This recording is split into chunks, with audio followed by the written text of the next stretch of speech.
Jamily ay asawa ni Manuel at okay lang daw sa kanya kung madagdagan pa ang 18 nilang anak. Di po ba kayo nahirapan taon-taon? Nagbubuntis kayo, nanganganak. Ako lang naman po ang nagkukan mag-isa kami lang ang dalawa eh. Nagpapalabas ng anak. Ay, Buntis kayo taon-taon. Taon-taon nga ho ako buntis. Bakit po kayo pumapayag? Eh, walang magagawa kasi yun ho ang gusto niya. Isa pa, madilim sa amin, walang ilaw, malamig, kaya... Pwede naman pong mag-akapan na lang. Kanina po kasi tinanong namin sa asawa ninyo kung ano mga pangalan at edad ng mga anak ninyo, pero parang hirap na hirap po siya ikwento sa amin. Kayo po ba alam nyo? Oo, alam ko. O sige po. Mula ho doon sa buhay. Opo. Katulad ng aking Michael, May 8 ho yun, 1986. 86. Tapos ho yung Leslyn ho, 1987. June 12, ay 13, June 13. Yun ang aking Vicente, April 8, 1989. Yun ang aking Sichel, September 12, 1990. Galing. Yun ang aking Jodjel, 1991, September 10. Yun ang aking Desi, 1993, April 16. Yun ang Maniling ko, May 22, 1994. Yun ang isa ko, yung Amelin, September 3, 1995. Yun ang aking Junior, Manuel, May 13, 2001. Tapos yung aking Ismailin, July 2, 2002.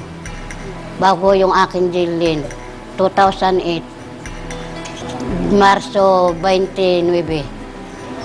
Wow. Oh, alam ko lang.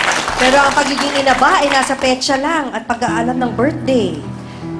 Kayo po ba'y naniniwala sa uhu, aha, oha? Naniniwala rin ho. Kasi minsan ho na susubukan ko na rin yung kuha namin. Pag ho yun ang aking pinapanalangin na kuha niya, kakaraso naman kami sa araw-araw.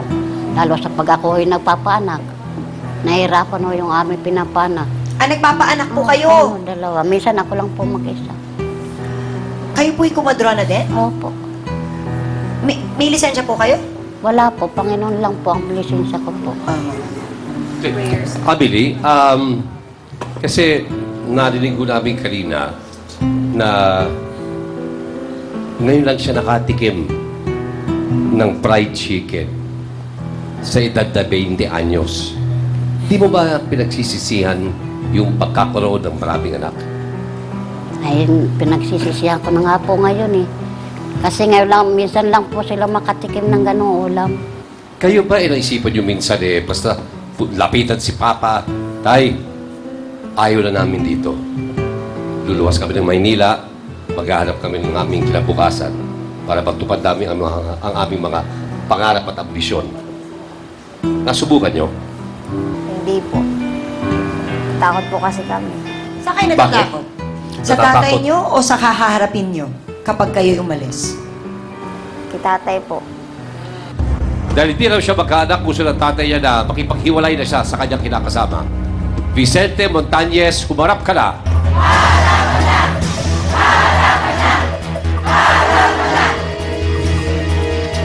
Ano yung Amelie, Ang gaganda at ang popogi ng mga anak ninyo.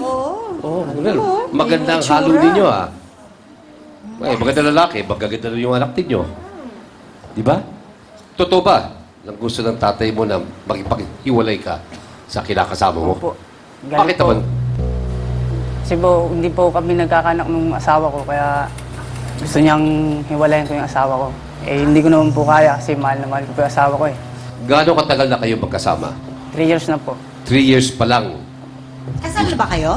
Hindi po. Ah, okay. Ilan taong ka na? 25 po. Ikaw ba nangarap ka rin katulad ito si Manilyn, ang pangarap niya sana ay maging nurse o kaya flight stewardess. Ikaw? Pangarap po. Pangarap po maging army. Militar? Sundalo? Okay. So, ba't di mo sinubukan? Mula po, kapos po talaga eh.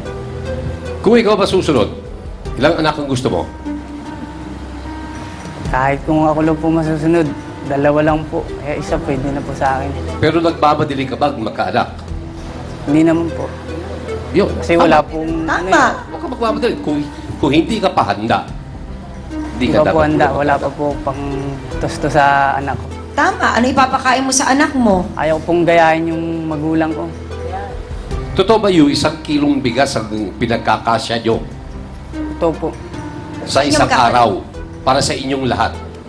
Isang kainan lang po yung 1 kilo. Isang kainan. Opo. So, minsan lang kayo kumain sa isang araw. Minsan lang po. Minsan lang kami makatikim ng kanin. Naranasan po namin matulog na yung tiyan namin pumukulo. Paano yung mga bata?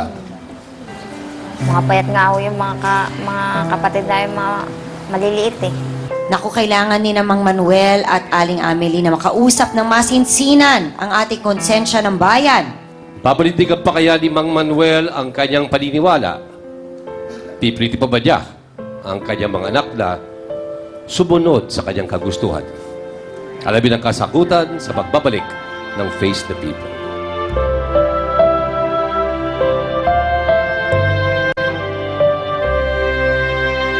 Kung tayo po ay naniniwala sa Diyos, ay dapat ang kalooban po ng Diyos ang ating susundin, hindi kalooban natin ng personal. Ang sinasabi mo, halika kayo, magparami tayo, at dito tayo titira. Kaninong kalooban yun? Yun, sa Diyos ba o sa iyo? Face the